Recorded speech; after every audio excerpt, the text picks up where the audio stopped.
Կեսգիշերից ուժի մեջ է մտել հաղթանակի օրվա առթիվ Ռուսաստանի նախագահի հայտարարած երրորդյա հրադադարը, որին Ուկրաինան հրաժարվել է միանալ, պահանջելով կրակադադարեցնել առնվազն 30 օրով։ Հրադադարի առաջին ժամերին ուկրաինական քաղաքներում հարաբերական լռություն է տիրել, սակայն ավելի ուշ ռուսական զինուժը 3 անգամ կառավարվող ռումբեր է նետել Սումիի վրա, շարունակել է հարձակումն արևելքում։ Ուկրաինացիներն էլ հարձակվել են Կուրսկի ուղղությամբ։ Երեկվանից Մոսկվայում ժամանում տարբեր երկրների ղեկավարներ մասնակցելու վաղվա ռազմական շքերթին։ Մոսկվան ակնկալում է, որ միջոցառմանը կմասնակցի մոտ 30 երկրի առաջնորդ, թեև մի քանիսը, այդ թվում Ադրբեջանի նախագահը, մերժել են հրավերը։ Մինչ Մոսկվայում պատրաստվում են շքերթին, Ուկրաինայի նախագահը երեկոյան հայտարարել է, որ դեռ ուժի մեջ է 30-օրյա հրադադարի առաջարկը։ Այսօր էլ հաղթանակի օրվան նվիրված ուղերձում Վլադիմիր Զելենսկին կոչ է արել Ռուսաստանի դեմ պայքարել բոլոր հնարավոր ուղղություններով եւ ստիպել, որ դադարեցնի պատերազմը։ Մեզանից յուրաքանչյուրը ցանկանում է, որ լռություն տիրի, որ խաղաղությունը հաղթի։ Մենք պայքարում ենք դրա համար եւ հասկանում ենք, թե ինչ է անհրաժեշտ դրա համար։ Կամ Ռուսաստանը պետք է արմատապես փոխվի, կամ աշխարհը պետք է փոխվի։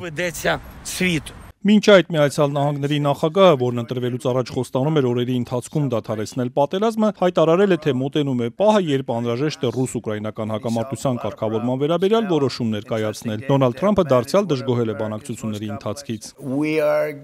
Մենք հասնում ենք մի կետի, երբ որոշումներ պետք է կայացվեն։ Ես դժգոհ եմ դրանից։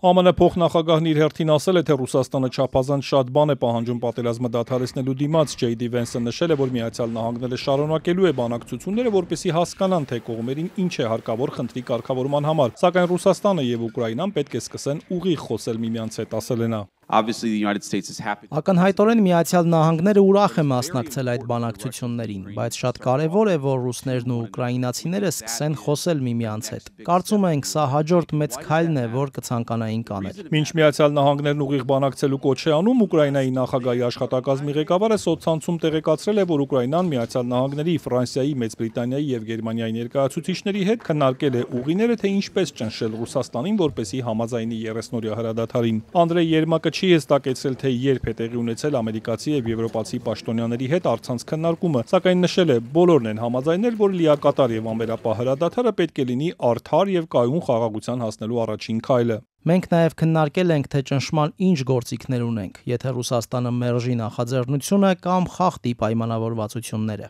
Ուկրաինացի պաշտոնյան նաև նշել է, որ Պուտինը երրորդյա հրադադարն առաջարկել է ոչ թե խաղաղություն հաստատելու, այլ Մոսկվայում շքերթն անվտանգ անցկացնելու նպատակով, ինչը ըստ Երմակի քաղաքական մանիպուլյացիա է։